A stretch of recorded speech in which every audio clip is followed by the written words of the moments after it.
What's up, guys? NBA Talk with my first game review for tonight, and that is the Toronto Raptors defeating the Indiana Pacers in a more important game in the Eastern Conference face-off. Toronto wins 116 to 91. Um, Toronto did an excellent job. They did the very thing that has been a problem for them for the last couple of games ever since Kyle Lowry went down. They passed the ball pretty damn good, even though there was a lot of turnovers involved in this game, which comes to passing the ball pretty good.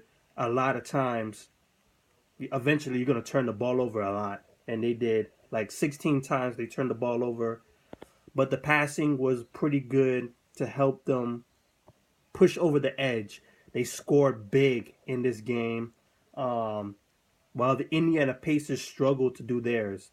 They struggled to defend the ball. The Toronto Raptors averaged 49% from the field tonight, 44% for the three-point range. Yeah, big time thing for the Toronto Raptors. Also, they picked up 51 rebounds too. Good rebounding, especially the offensive rebounding with 14. So, DeMar DeRozan with 22 points, 4 assists. Corey Joseph doing a very better job in pass the ball, being a point guard, 11 points, 9 assists. Valanciunas with 11 points and 13 rebounds. Damari Carroll putting on a better show than he has shown all season long. 12 points, 6 rebounds, 2 assists. Serge Ibaka with 16 points, 5 rebounds, and a block shot. And then we look towards the bench. Patrick Patterson with 8 points, 9 points from PJ Tucker, 12 points from Poletti or Poet, something like that. 12 points from this guy, 7 rebounds, um, 11 points from Powell, who did a very fantastic job on his defensive end. So, great job from the Toronto Raptors. Good passing, which has been needed for this team because they've been struggling. Kyle Lowry usually be the guy to pass the ball around all around.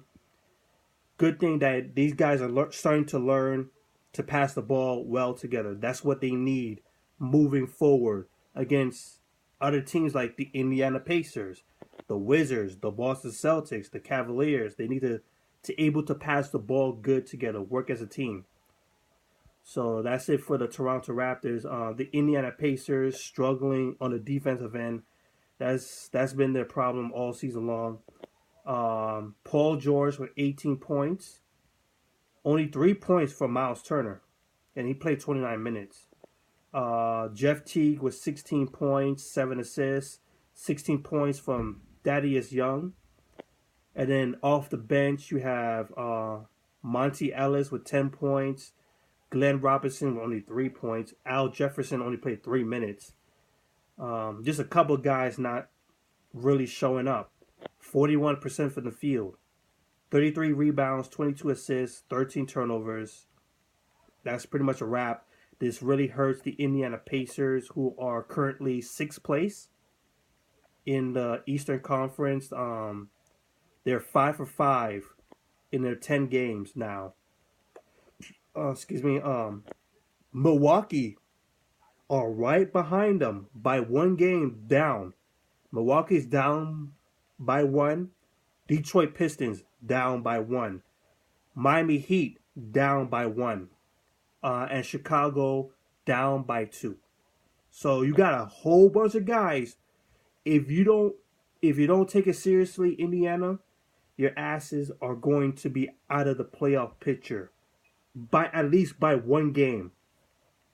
By 1 game, if you mess up, if you lose the next game, you probably going to be kicked out of the playoff position that you are in. You can go from 6th to 9th right now, maybe 6th to 10th if everybody wins again.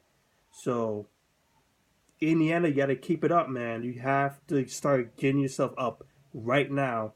It's no time to lose. Toronto Raptors on the 2-winning streak. Um, they're right behind Washington, and I say go for it, because I would not want them to face the. Actually, maybe they should stick into fourth place because I don't want them to face the Cavaliers early on in the playoffs. If better chance, they need to go through Boston. That's a better matchup for them. So that's it. Toronto on a 2-winning streak. They need to keep it up. Peace out.